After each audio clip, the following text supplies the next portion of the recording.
Welcome back to more Command Combat Battle Reports. Today's battle is going to be mid-war. It's in Africa. There's going to be German Panzers versus British Armour. The battlefield is laid out with a wadi in the center bottom, and all that darker brown is rough ground, rocks, loose sand, all that sort of thing. The green spot is a dried lake bed, and along the top, that's not the battle itself. You haven't missed anything. That is wreckage from an earlier battle. It's smoldering tanks from some time earlier, and they serve in this battle as obstacles. The German force consists of 3 Panzer IVs on the bottom left there, 3 Panzer IIIs on the bottom right there. A pair of Panzer IIIs in the middle are the command tanks, command and second command. The Tiger tank is on the right there, and they have air cover as well. At the top, no, that's not the Americans outflanking them.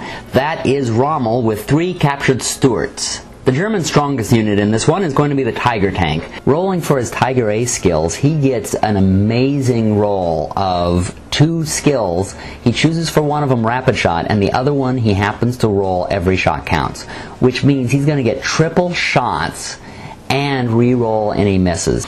They also have Rommel with them. He was known as the Desert Fox, one of the greatest generals in the entire war, and in this he gives a lot of benefits to morale. The British have a little bit bigger of a company here. They have 6 Stuarts, 9 Shermans, and 2 more Shermans that are the company command and the second in command, as well as some air cover.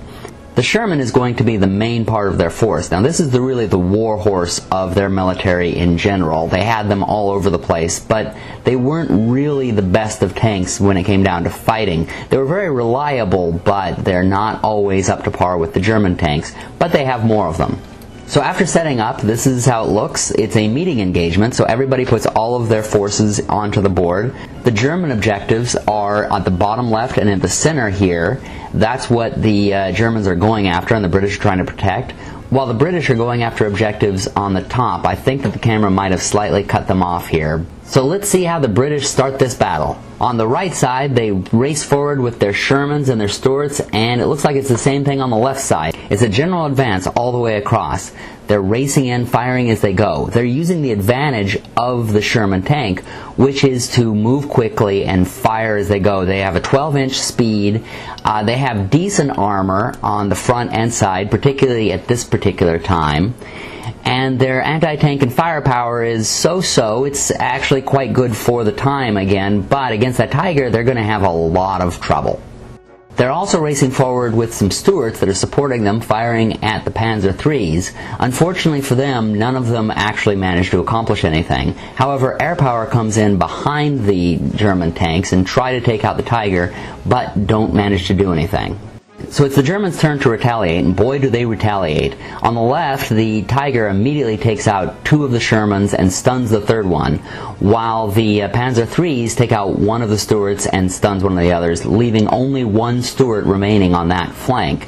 The German Panzer IIIs are their light tanks at this point, but they shouldn't be underestimated. They have a front armor of 5, a side armor of 3, and an anti-tank of 7 and a firepower of 4+, which means they can definitely take out the lighter tanks, and they can take out more medium tanks and even heavy tanks when they get in from the flank.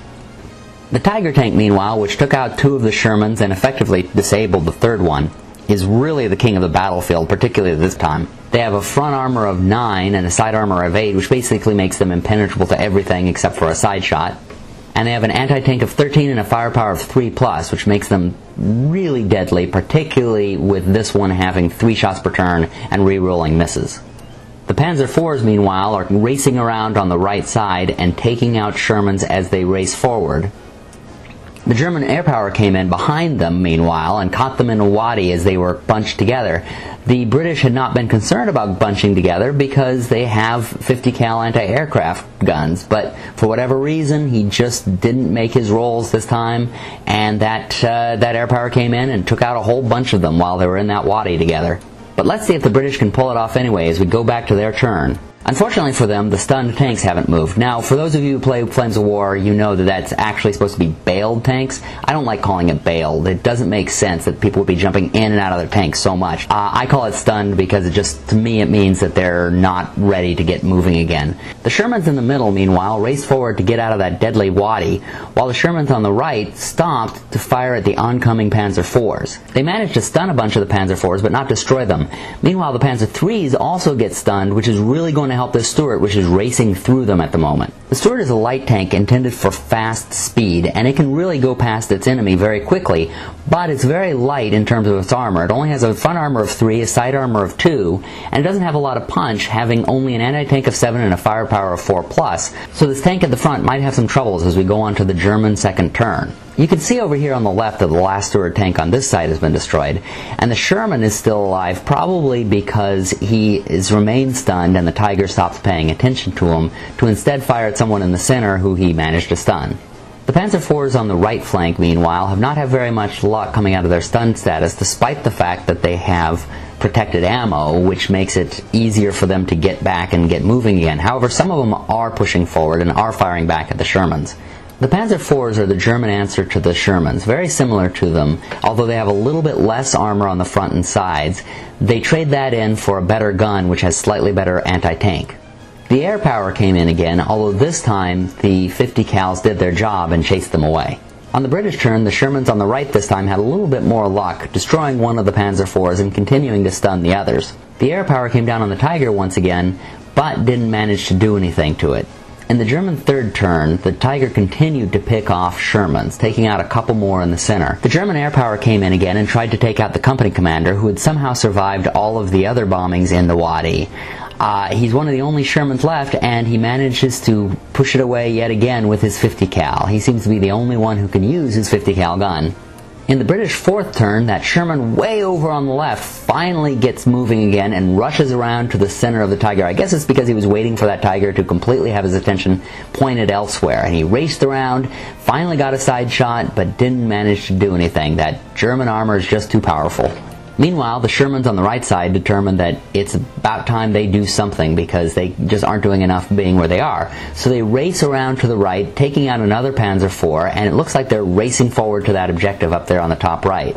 The Germans answer in turn 4 by racing forward their company commander Panzer IIIs and their Stuarts, which are basically all light tanks, hitting the Shermans on the side and taking out 2 of their tanks. This will probably stall the British on the right side, while meanwhile the Panzer IIIs on the left side start racing forward for their own objective.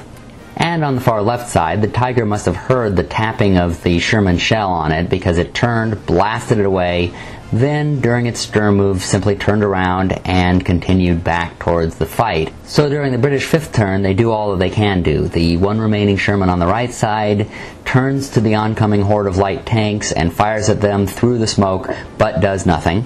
And on the left side, the company commander, who's the only remaining Sherman over there, fires at the oncoming Panzer IIIs and misses them through the smoke.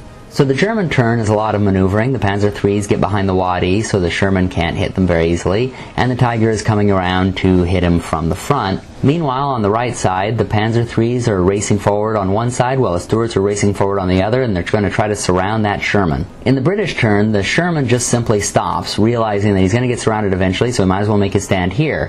He fires at them, but misses everybody. And on the other side, the company commander realizes that the objective is about to be taken. Now, he can't contest the objective, but maybe he can destroy the Panzers before they take the objective and win the game. In the German sixth turn, they surround the Sherman on the right, pound the heck out of it, but don't manage to destroy it. On the left side, the Panzer IIIs race forward and take the objective. The company commander can't contest the objective, and he takes a couple of shots and misses, but even if he took out 2 of them, they still would win the game because he doesn't have 3 shots even if he stands still. And since he's not contesting the objective, the German player wins. So looking back at the battle, there really wasn't a lot the British player could do. When the German player rolled for his Tiger A skills as rapid fire and every shot counts, it really meant he was going to be able to machine gun down everything that was on that field. And if he didn't try to contest it, well, then he was just going to roll forward and take it. The German Tiger tank is really superior to the Sherman tank. In my opinion is that the Sherman tank is overpriced in this game. There really needs to be more Shermans to the Tiger tank. you can really see how much bigger the Tiger tank is than the Sherman tank. It really is the king of the battlefield of wherever it is. But that's it for this battle report. Thanks for watching, and I hope you'll join us next time.